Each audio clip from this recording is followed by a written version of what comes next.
கிறிஸ்துவுக்குள் பிரியமான சகோதர சகோதரி யாவருக்கும் ஆண்டவராக இயேசு கிறிஸ்துவின் ஈடு என்ற நாமத்தினாலே உங்களுக்கு நான் வாழ்த்துக்களை தெரிவித்துக் கொள்கிறேன். இந்த நாளில் கூட மேய்ப்பனை துன்பப்படுத்தும் ஆடுகள் என்கிறதான தலைப்பின் கீழாக தேவனுடைய வார்த்தையை நாம் பார்ப்போம். பிரியமானவர்களே, அநேக நேரங்களிலே நாம் மேய்ப்பனை துன்பப்படுத்துகிறதான ஆடுகளாகத்தான் இருக்கிறோம். எப்படியெல்லாம் அவரை துன்பப்படுத்துகிறோம் என்று சொன்னால், காணாமற் போய் அவரை நாம் தேட வைக்கிறவர்களாக இருக்கிறோம். பிரியமானவர்களே, இன்றைக்கு ஆண்டவராக இயேசுவானவர் நல்ல மேய்ப்பனாக இருக்கிறார். அப்படி அவர் மேய்க்கும் பொழுது, அவருடைய வார்த்தையை கேட்கும் பொழுது, அவருடைய சித்தத்தை நாம் செய்யும் பொழுது நமக்கு நல்ல ஒரு மேய்ச்சலானது கிடைக்குது. அப்போது இன்றைக்கி அநேக நேரங்களில் நம்ம என்ன பண்ணுறோன்னா, ஆண்டவராக இயேசுவானவரை நாம் தேட வைத்து கொண்டு, அவரை நாம் அலைய வைத்து கொண்டு நாம் இருக்கிறோம். அப்படி நாம் இருக்கிறபடினாலே நமக்கு என்ன பலன் அப்படின்னா, கடைசியில் நமக்கு நரகம்தான் கிடைக்கும். ஆனால் ஆண்டவராகிய இயேசுவானவருடைய வார்த்தையை நாம் கேட்டு அவருடைய சித்தத்தை நாம் செய்யும்போது, அவருடைய வழிகளில் நம்ம நடக்கும்போது, நாம் தாழ்ச்சி அடையாமல் ஒரு நல்ல வாழ்க்கையானது, நல்ல வழியானது நமக்கு கிடைக்கிறது என்பதை நாம் புரிந்து கொள்ள வேண்டும். அப்போது இன்றைக்கு நாம் அவருடைய சத்தத்தை கேட்கிறதான ஆடுகளாக இருக்க வேண்டும் என்று சொன்னால், முதலாவது அவருடைய சித்தத்தை நாம் புரிந்து கொள்கிறதான தேவனுடைய பிள்ளைகளாக நாம் இருப்பது மிக மிக அவசியமான ஒன்றாக இருக்கிறது. நமக்கு அனைவருக்கு தெரிந்ததான ஒரு சங்கீதமானது சங்கீதம் 23 பார்க்கிறோம். இது எப்படி ஒரு மேய்ப்பன் நம்மை நடத்தும் பொழுது நம்முடைய வாழ்க்கையானது எப்படியெல்லாம் இருக்கும், எப்படியெல்லாம் ஆசீர்வதிக்கப்பட்டதாக இருக்கும். நம்மளுடைய இக்கட்டு காலத்தில், நம்முடைய சோதனையின் காலத்தில், நம்முடைய சத்துருக்கள் நமக்கு விரோதமாக எழும்பும் பொழுது, நம்முடைய வாழ்க்கை மரண இருளின் பள்ளத்தாக்கில் நடக்கும்பொழுது எப்படியெல்லாம் நம்முடைய வாழ்க்கை இருக்கும் என்கிறதான ஒரு உதாரணமாக இங்கே சங்கீதம் 23 இருக்கிறது. சங்கீதம் 23 நாம் பார்க்கும்பொழுது, கர்த்தர் என் மேய்ப்பராக இருக்கிற தாழ்ச்சி அடையும். அப்போ இன்றைக்கு நம்ம என்ன பண்ணுறோம், மேய்ப்பினுடைய சத்தத்தை கேட்காமல், அவருடைய சித்தத்தை நாம் செய்யாமல், நம்முடைய சுய சித்தத்தின் வாழும்போது எனக்கு என்ன கிடைக்கும்? கவலைகளும், எனக்கு பலவீனங்களும், எனக்கு வியாதிகளும் எனக்கு வந்துவிடும். ஆனால் மேய்ப்பினுடைய சத்தத்தை கேட்கும் பொழுது இங்கே வேதவாசனம் சொல்கிறது, கர்த்தர் என் மேய்ப்பராக நான் தாழ்ச்சி அடையேன். அவர் என்னை புல்லுள்ள இடங்களில் மேய்த்து அமர்ந்த தண்ணீர்கள் என்னை கொண்டு போய் விடுகிறார். அவர் என் ஆத்துமாவை தேற்றி தம்முடைய நாமத்தின் நீதியின் பாதையில் நடத்துகிறார். நான் மரணைகளின் பள்ளத்தாக்கில் நடந்தாலும் பொல்லாப்புக்கு பயப்படும் தேவரே என்னோடு கூட இருக்கிறேன். உமது கோலும் உமது தடி என்னை தேற்றும்.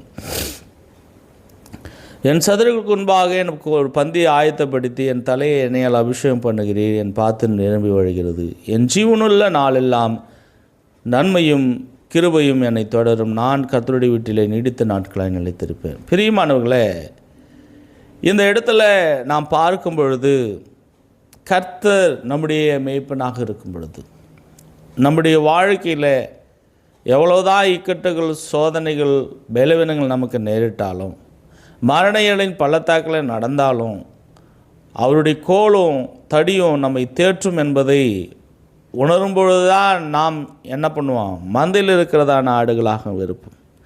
இல்லை என்று சொன்னால் நாம் காணாமற் போய் நாம் ஆண்டவராகிய இயேசுவானவரை நாம் தேட வைக்கிறவர்களாகவும் துன்பப்படுத்துவர்களாகவும் நாம் இருப்போம். ஆண்டவராகிய இயேசுவானவர் இடத்துல சொன்னார், மத்தேயு 25:31 பார்க்கும் பொழுது, இங்கே செம்மறியாடு வெள்ளாடுகளை இருவேறாக பிரிக்கிறார். அப்படி நாம் பார்க்கும் பொழுது, வசனத்தை பார்க்கும்பொழுது, அன்றைய மனுஷகுமாரன் தமது மகிமை புரிந்தவனாய் சகல பரிசுத்த தூதரோடு கூட வரும்போது தமது மகிமையுள்ள சிங்காசனத்தில் விற்றிருப்பார். அப்பொழுது சகல ஜனங்களும் அவருக்கு முன்பாக சேர்க்கப்படுவார்கள். மேய்ப்பனானவன் செம்மறியாடுகளை வெள்ளாடுகளை வெவ்வேறாக பிரிக்கிறது போல அவர்களை அவர் பிரித்து செம்மறியாடுகளை தமது வலது பக்கத்திலும் வெள்ளாடுகளை தமது இடது பக்கத்தில் நிறுத்துவார். அப்பொழுது ராஜா தமது வலது பக்கத்தில் நிற்பவர்களை பார்த்து, வாருங்கள், என் பிதாவினால் ஆசீர்வதிக்கப்பட்டவர்களே, உலகம் உண்டானது முதல் கொண்டு உங்களுக்காக ஆயத்த பண்ணப்பட்டிருக்கிற ராஜ்யத்தை சுதந்திரித்துக் கொள்ளுங்கள். பசியாக இருந்த எனக்கு போஜனம் கொடுத்தீர்கள், தாகமாக இருந்த தாகத்தை தீர்த்தீர்கள், அந்நியனாக இருந்த சேர்த்து கொண்டீர்கள், வஸ்திரம் இல்லாதிருந்த எனக்கு வஸ்திரம் கொடுத்தீர்கள், வியாதியாக இருந்தேன் என்னை விசாரிக்க வந்தீர்கள், காவலில் இருந்தேன் என்னை பார்க்க வந்தீர்கள் என்பார். அப்பொழுது நீதிமான்கள் அவருக்கு பிரத்யுத்தமாக, ஆண்டவரே, நாங்கள் எப்பொழுது உம்மை பசியுள்ளவராக கண்டு உமக்கு போஜனம் கொடுத்தோம், எப்பொழுது உம்மை தாகமுள்ளவர்களாக கண்டு உம்முடைய தாகத்தை தீர்த்தோம், எப்பொழுது உம்மை அந்நியராக கண்டு உம்மை சேர்த்து கொண்டோம், எப்பொழுது உம்மை வஸ்திரம் இல்லாதவராக கண்டு உமக்கு வஸ்திரம் கொடுத்தோம், எப்பொழுது வியாதி உள்ளவராகவும் காவலில் இருக்கிறாக கண்டு உம்மிடத்தில் வந்தோம் என்பார்கள். அதற்கு ராஜா பிரத்யுத்தமாக, மிகவும் சிறியவராகிய என் சகோதரனில் இவர்களில் ஒருவனுக்கு நீங்கள் எதை செய்தீர்களோ அதை எனக்கே செய்தீர்கள் என்று மெய்யாகவே உங்களுக்கு சொல்கிறேன். பிரியமானவர்களே, இந்த இடத்துல ஆண்டவராகிய இயேசுவானவர் என்னன்றான்னா, அந்த நன்மை செய்தவர்களை பார்த்து சொல்கிறார், மிகவும் சிறியவராகிய இவர்களுக்கு செய்தீர்களோ அதை எனக்கே செய்தீர்கள் என்றார். அப்போ இன்றைக்கு அநேக நேரங்களில் நம்ம கூட என்ன பண்ணுறோன்னா, ஆண்டவருடைய சத்தத்தை கேளாமல் நம்ம என்ன பண்ணுறோம், ஏதோ செஞ்சுன்னு இருக்கிறோம். அவருடைய சத்தத்தை நாம் புரிந்து கொள்ளாமல் அவருடைய வார்த்தைக்கு செவிகொடாத ஆடுகளாக நாம் இருக்கும் பொழுது, நம்ம நினைக்கிறதா கரெக்டுன்னு சொல்லிட்டு நாம் ஓடிக்கொண்டு இருக்கும் பொழுது, நம்ம செய்கிறதா நன்மைன்னு சொல்லிட்டு நம்ம சேர்ந்து கொண்டு இருக்கும் பொழுது நமக்கு என்ன கிடைக்குது, நம்ம எதிர்பார்த்ததான பரலோகம் நமக்கு கிடைக்கல. மாறாக எதிர்பாராத ஒன்று தான், தீமையான ஒன்று தான் நமக்கு கிடைக்குது. ஆனால் இங்கே மேய்ப்பனின் சத்தத்தை கேட்கிறதான ஆடுகளாக நம்ம இருக்கும் பொழுது நமக்கு பரலோக வாழ்வு நிச்சயமாக நமக்கு அளிக்கப்படுவது உறுதியாக இருக்கிறது என்பதை நாம் புரிந்து கொள்ள வேண்டும். பிரியமானவர்களே, அநேக நேரங்களிலே நாம் வழி தப்பி போனதான ஆடுகளாக நாம் இருக்கிறோம். எல்லா சூழ்நிலையில் வழி தப்பிடுறோம். அப்போது வழி தப்பி போனதான ஆடுகள், ஒரு மனுஷன் வழி தப்பி போவதற்கு நிறைய பேர் என்ன பண்ணுறாங்கன்னா, வயசு ஒரு காரணம் அப்படின்னு சொல்கிறாங்க. வயசு கோளாறல்ல இப்படி பண்ணிட்டாரு அப்படின்னு சொல்கிறாங்க. ஆனால் பிரியமானவர்களே, நன்றாக யோசித்து பாருங்கள், எப்படி ஒரு மனுஷனுக்கு வாழ்வு இருக்குதோ அதே மாதிரி பாவமும் அந்த மனுஷனோடு கடைசி வரைக்கும் போராடி கொண்டு இருக்கும். அதனால் பாவத்தை ஒரு மனிதன் அவனாகவே ஜெயிக்க முடியாது என்பதற்காக தான் ஆண்டவராகிய இயேசுவானவர் கல்வாரி சிலுவையில் உனக்காக எனக்காக அவர் ஜீவனை கொடுத்து மரித்து அடக்கம் பண்ணப்பட்டு 3ஆம் நாளில் உயிரோடு எழுந்தார். அப்போ இன்றைக்கு அவருடைய வார்த்தையை நாம் கேட்கும் பொழுது, அவரால் தான் என் பாவங்கள் கழுவப்படுது, என் பாவம் மன்னிக்கப்படுது, அவரை தேவனுடைய குமாரன் விசுவாசிக்கும் பொழுது தான் எனக்கு நித்திய வாழ்வுக்கான வழி எனக்கு கிடைக்குது என்கிறதான நம்பிக்கையில் நம்ம இருக்கும் பொழுது தான் நமக்கு பரலோக வாழ்வின் அனுபவத்தை சபைக்குள்ளாக தேவன் நமக்கு கொடுக்குறார். ஆனால் இன்றைக்கு என்ன பண்ணுறோம், அவருடைய வார்த்தையை நம்ம கேட்காம வழி தப்பி போனதான ஆடுகளாக நாம் இருக்கிறோம். ஏசாயா 53:6 சொல்லப்படுகிறது, நாம் எல்லாரும் ஆடுகளைப் போல வழி தப்பி திரிந்து அவனவன் தன் வழியிலே போனோம், கர்த்தரோ நம் எல்லாருடைய அக்கிரமத்தையும் அவர் மேல் விழப்பண்ணினார். அப்போ இந்த வசனம் நமக்கு என்ன சொல்கிறதுனா, அவனவன் தன் வழியில் போனாங்களாம். பிரியமானவர்களே, இன்றைக்கு கூட நாம் அநேக நேரங்களில் நம்ம கூட என்ன பண்ணுறோம், தன் வழியில் போய் ஆண்டவராகிய இயேசுவை, பிதாவாகிய தேவனை நாம் துன்பப்படுத்துவர்களாக, அவரை வேதனைப்படுத்துவர்களாக, அவரை நம்ம என்ன பண்ணோம், துக்கப்படுத்துவர்களாக நாம் இருக்கிறோம். அப்போ முத்திரையாக பெற்றதான பரிசுத்த ஆவியை அநேக நேரங்களில் நம்ம என்ன பண்ணோம், துக்கப்படுத்தி கொண்டே இருக்கிறோம். பிரியமானவர்களே, நாம் எவ்வாறெல்லாம் வழி தப்பி போகிறோம், எவ்வாறெல்லாம் கிறிஸ்துவை நம்ம துன்பப்படுத்துகிறோம் அப்படின்னு நாம் பார்க்கும் பொழுது, அநேக நேரங்களில் அவருடைய சீஷர்களே என்ன பண்ணான்னா, ஆண்டவராக இயேசு கிறிஸ்துவை துன்பப்படுத்தினவர்களாக இருந்தார். அப்போது எப்படியெல்லாம் துன்பப்படுத்துகிறாங்க, மரியாள் வெளியேறப்பட்டதான நலதம் என்கிறதான தைலத்தை ராத்தில் கொண்டு வந்து அதை இயேசுவின் பாதங்களில் பூசி தலைமையினால் அது பாதங்களை துடைத்தால் அந்த வீடு தைலத்தின் பரிமளத்தால் நிறைந்தது. அப்போது ஒரு சீஷில் ஒருவர் காட்டிக்கோடுக்கு போகிறவனாகிய சீமோனுடைய குமாரனாகிய யூதாஸ் காரித்து, என் தைலத்தை 300 பணத்துக்கு விட்டு தரித்திற்கு கொடாமல் போனதென்னே என்றான். பிரியமானவர்கள், வசனம் சொல்கிறது, அவன் தரித்திர குறித்து கவலைப்பட்டு இப்படி சொல்லாமல், அவன் திருடனானபடியினாலும் பணப்பையை வைத்து கொண்டு அதிலே போடப்பட்டதை சுமக்கிறவனானபடியாலும் இப்படி சொன்னான். அப்போது ஒரு நன்மை அங்கே நடக்குது. ஒரு அம்மா வெளியேறப்பட்டதான அந்த தைலத்தை எடுத்துன்னு வந்து ஆண்டவராக இயேசு கிறிஸ்துவின் பாதத்தில் உடைத்து ஊற்றும் பொழுது அந்த நன்மையானது அங்கே பாராட்டப்படவில்லை. அவர்கள் செய்ததான கிரியானது அங்கே மெச்சுக்கொள்ளப்படவில்லை. மாறாக இங்கே யூதாசை குறித்து பார்க்கும் பொழுது அங்கே என்ன பண்ணுறாது, விட்டு தரித்திர கொடுக்கலாமே என்கிறதான அவருடைய யூதாஸுடைய மனநிலைமை அங்கே காட்டுகிறவராக இருக்கிறார். ஒரு இடத்துல பார்க்கிறோம், யூதாஸ் ஆண்டவராக இயேசு கிறிஸ்துவை காட்டி கொடுப்பதற்கான தீவிரத்தை அநேக நேரங்களில் நம்ம புதிய ஏற்பாட்டில் நாம் பார்க்கிறோம். அநேக நேரங்களில் ஆண்டவராக இயேசு கிறிஸ்து எப்படியாவது காட்டி கொடுக்கணும் என்கிறதான ஒரு ஆவலானது யூதாஸுக்கு இருந்தது. யோவான் 13:27 கூட பார்க்கிறோம், அந்த துணிக்கி அவன் வாங்கின பின்பு சாத்தான் அவனுக்குள் புகுந்தான். அப்பொழுது இயேசு அவனை நோக்கி, நீ செய்கிறது சீக்கிரமாய் செய்கின்றார். பிரியமானவர்களே, யூதாஸ் எப்பொழுதுமே என்ன பண்ணுறான்னா இயேசு கிறிஸ்துவை காட்டி கொடுப்பதற்கு சமயம் பார்த்து கொண்டு இருந்தான் என்று பார்க்கிறோம். மத்தேயு 26:16 அது முதல் அவன் அவரை காட்டி கொடுப்பதற்கு சமயம் பார்த்து கொண்டிருந்தான் என்று பார்க்கிறோம். அதே லூக்கா 22:47-48 பார்க்கிறோம், அவர் அப்படி பேசுகையில் ஜனங்கள் கூட்டமாய் வந்தார்கள். அவர்களுக்கு முன்பே 12 ஒருவனாகிய யூதாஸ் என்பவனும் வந்து இயேசுவை முத்தம் செய்யும்படி இடத்தில் சேர்ந்தான். இயேசு அவனை நோக்கி, யூதாசே, முத்தத்தினால மனுஷகுமாரனை காட்டி கொடுக்கிறாய் என்றார். பிரியமானவர்களே, நம்ம என்ன பண்ணுறோம், அநேக நேரங்களில் யூதாஸ் தான் பெரிய பாவி அப்படின்னு சொல்லி எல்லா பழைய யூதாஸ் மேலே போட்டுறோம். ஆனால் பிரியமானவர்களே, யூதாஸ் முத்தத்தினாலே காட்டி கொடுத்தான், நான்கு கொண்டு செத்தான். ஆனால் அநேக நேரங்களில் நம்ம கூட என்ன பண்ணுறோம், இயேசு கிறிஸ்துவை காட்டி கொடுப்பதற்கான எத்தனமானது நமக்கு இருக்கிறது. ஏன்னா பாவத்தில் விழுந்துடும், பரிசுத்தமில்லாத வாழ்வு நமக்கு இருக்குது, நம்ம சபை விட்டு பின்வாங்கி போகிறவர்களாக இருக்கிறோம், தேவனை தேடுகிறதான உணர்வு என்பது நமக்கு இல்லை. அவனவன் தன் வழியில் போனபடியினால்தான் ஆண்டவராக இயேசு கிறிஸ்துவின் மேலே தேவன் அக்கிரமத்தை விழப்பண்ணினார். இருந்தாலும் நம்ம மறுவரிசையாக என்ன பண்ணுறோம், இயேசு கிறிஸ்து ஏற்றுக்கொண்ட பிறகும், சபைக்குள்ளாக சேர்க்கப்பட்ட பிறகும், பரிசுத்தவான்களாய் மாற்றப்பட்ட பிறகும் நம்ம என்ன பண்ணோம், தன் வழியிலே போகக்கூடியதான ஒரு நிலைமையானது இருக்குது. அதுக்கு என்ன காரணம்னா, அவருடைய சத்தத்தை கேளாத மந்தையில் இல்லாத ஆடுகளாக நாம் இருக்கிறபடினாலே இவ்விதமான ஒரு மோசமான கிரியை நாம் செய்து கொண்டிருக்கிறோம்.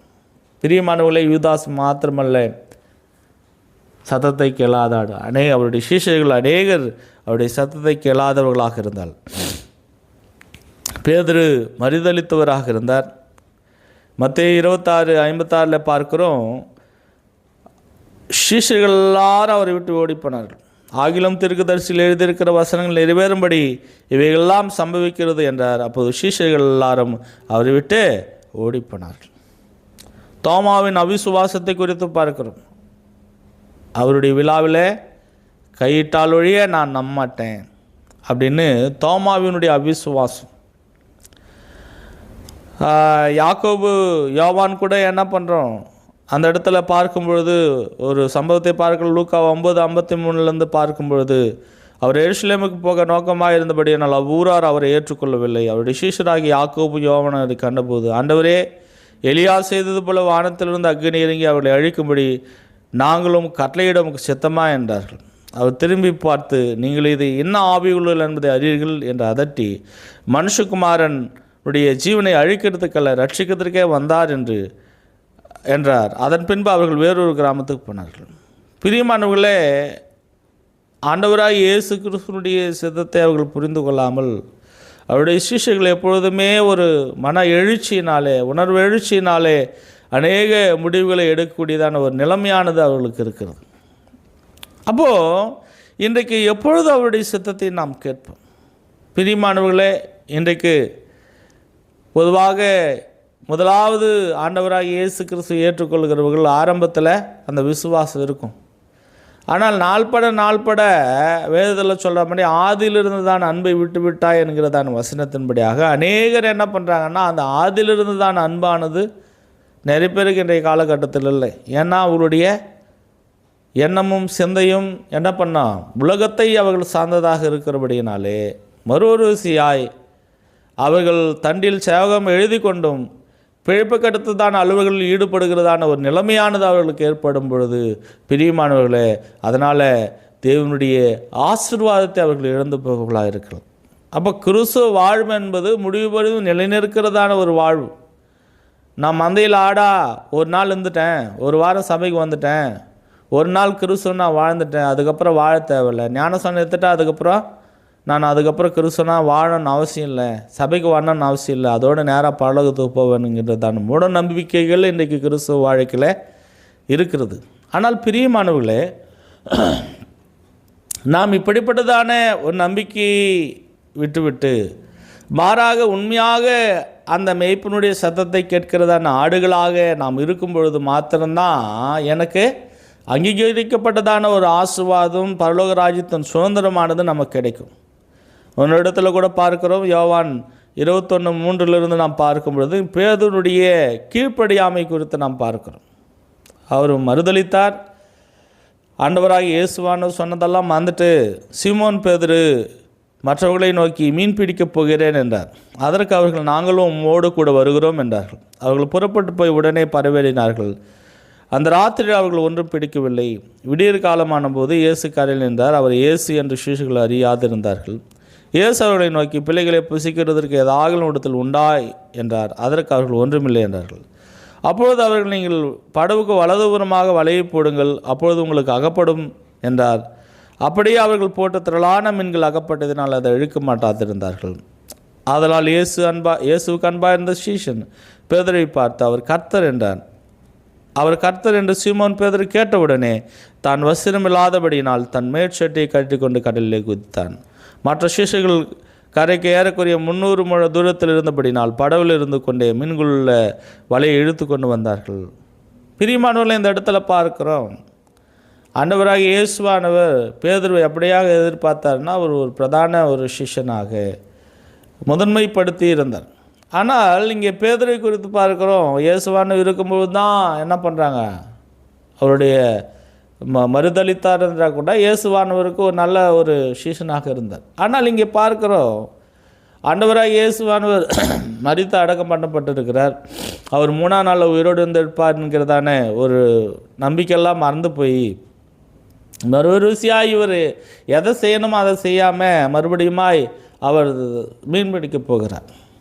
அது இல்லாமல் கூட மற்றவர்களை கூட்டிக் கொண்டு போகும் பொழுது அவர்களுக்கு மீன்கள் அகப்படவில்லை. பிரியமானவர்களே, இந்த இடத்துல நாம் பார்க்கும் பொழுது நாம் எப்பொழுது மேய்ப்பனுடைய சத்தத்தை கேட்கிற ஆடுகளாக இருந்தால் மாத்திரம்தான் எனக்கு என்ன கிடைக்கும், புல்லுள்ள இடங்களில் மேயக்கூடியதான ஒரு சூழ்நிலை இருக்கும். அப்போ இன்றைக்கு கிறிஸ்துவின் சத்தத்தை கேட்காத ஆடுகளாக நாம் இருப்போம் என்று சொன்னால் நாம் எப்பொழுதுமே அவரை மறுருசியாய் நாம் கிறிஸ்துவை சிலுவையில் அறைகிறோம், அவரை துன்பப்படுத்துகிறோம். பிரியமானவர்களே, இந்த நாளிலே நாம் மேய்ப்பனை துன்பப்படுத்துகிறதான ஆடுகளாக இல்லை, அவருடைய சித்தத்தை செய்து அவருடைய பாராட்டை பெற்றுக்கொள்கிறதான ஆடுகளாக, அந்த பரலோக வாழ்க்கையை பெற்றுக்கொள்கிறதான ஆடுகளாக இன்றிலிருந்து மாறுவதற்கான முயற்சியை நாம் மேற்கொள்வோம். தேவன் தாமே இந்த நாளையும் உங்களை ஆசீர்வதிப்பாராக.